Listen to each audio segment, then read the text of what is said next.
This week, we're starting with a story from The Stinky Cheese Man and Other Fairly Stupid Tales. Once upon a time, there was a mother duck and a father duck who had 7 baby ducklings. 6 of them were regular-looking ducklings. The 7th was a really ugly duckling.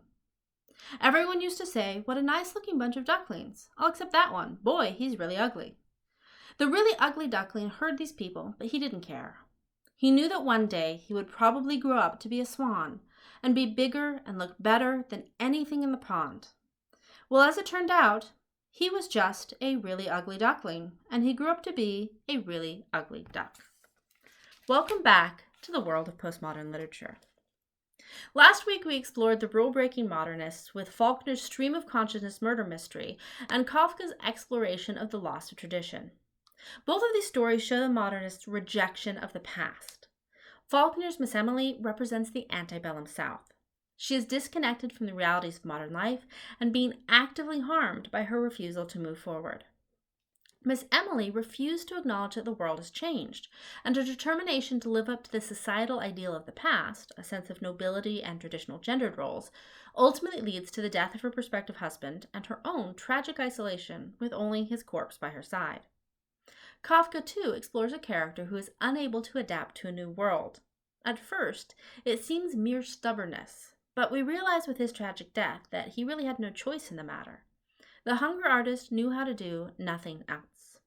The fact that the world no longer valued him didn't change what he was. With O'Connor's A Good Man's Hard to Find and Bradbury's The Veldt, we move to the era of postmodernism. This literary and cultural movement challenged the ideas of the modernists by blurring the lines between high and low art, creating meta texts that were aware of their textuality, and challenging the grand narratives like good versus evil that defined previous generations. The Stinky Cheese Man is an excellent example of most of these ideas. By taking fairy tales, which are used to communicate many of our cultural narratives, and turning them on their heads, this book exemplifies what postmodernists wanted to do: make you question things. This is also a book that knows what it is. At one point, the narrator rushes into Chicken Little's story to tell her the sky isn't falling, the table of contents is. The title page is labeled as the title page, and the narrator comments on the book's textuality almost as much as on the story themselves. I've posted excerpts in your modules if you want to see this at work. Another book by the same authors, The True Story of the Three Little Pigs, demonstrates the postmodern goal of challenging meta-narratives, as well as by telling this familiar story from the wolf's point of view. Postmodernists are all about challenging our ideas of literature, and fiction more broadly, and how it functions in our world. A Good Man is Hard to Find offers a similar challenge to that of The Stinky Cheese Man. It wants you to reconsider the stories that we tell ourselves. Like our other text last week, it is playing with the idea of traditional values, here embodied by the grandmother in her quest for a good man. She is everything a Southern lady should be. She is polished, polite, and well-dressed, a marked contrast to her rude and formal family. She's also casually racist and actively dishonest, so O'Connor is clearly examining just what traditional values actually mean in the postbellum South. This is done, too, with the misfit, an escaped convict who murders an entire family. He's the one person who the grandmother labels as good. She points to his breeding, his manners, and his religion as reasons why he must be good, and then, of course, he kills her. O'Connor is demanding her readers look beyond the narratives of class and culture and ask, how should we evaluate goodness? In The Veldt, Bradbury is questioning the role of the traditional family in a futuristic world. Postmodernism often displays an active distrust of technological advances, and Bradbury is particularly interested in how those innovations might affect the way family dynamics work. Ultimately, though, the technology isn't the cause of the tragic ending. It's the children. Like O'Connor, Bradbury is challenging a meta-narrative about goodness and innocence. All of our authors this week, Amy Tan, Toni K. Bambara, Louise Erdrich, and Toni Morrison, highlight another aspect of postmodernism, the broadening of the literary canon. As with the modernist, war was a major catalyst for the postmodern writers and artists to seek change. While World War II was a time of hardship and toil for the American people, it was also a renewal of patriotism and unity as the country banded together against a common enemy. The U.S. emerged from the war as one of the wealthiest and most powerful nations in the world. The economy expanded as new industrial markets opened up, and the workforce changed as the GI Bill made higher education available to a broader range of people.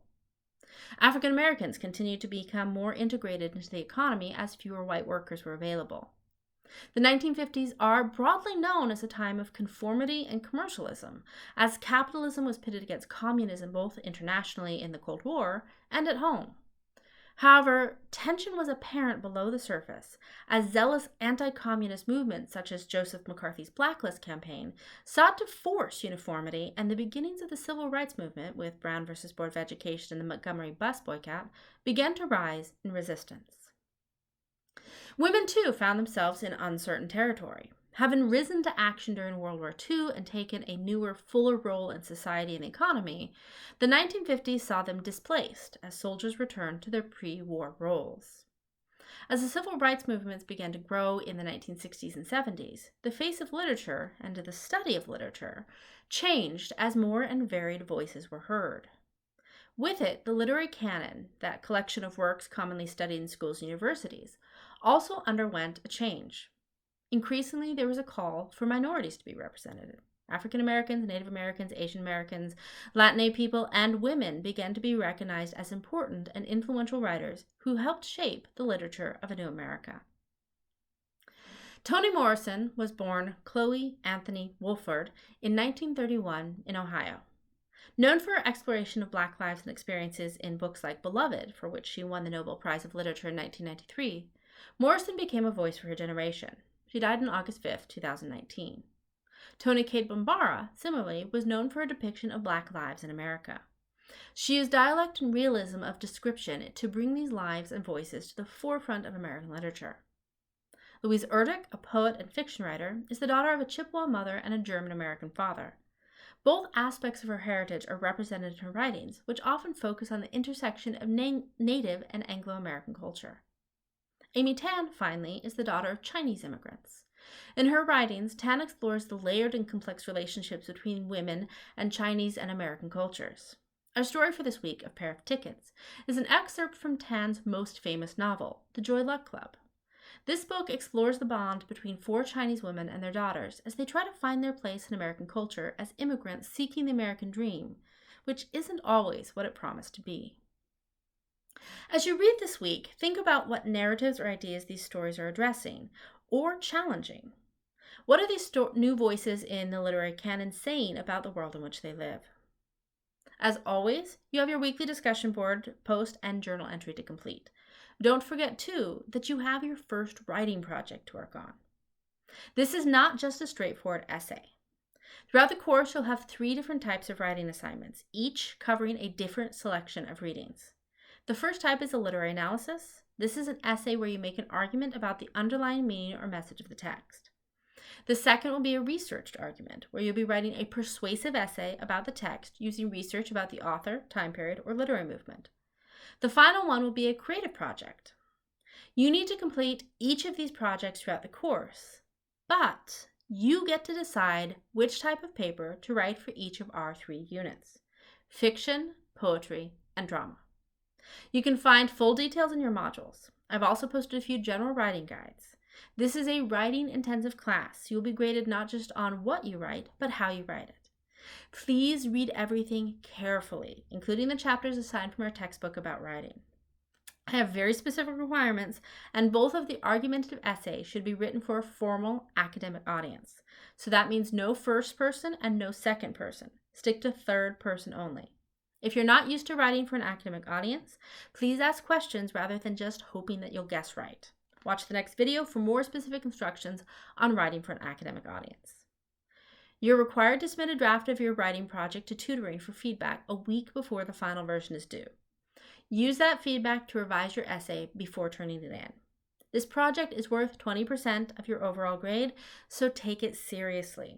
You have 3 weeks to work on this essay. Don't leave it until the last minute. This is a challenging assignment, and it will take some time to do well, so plan ahead and ask questions early and often. Happy reading.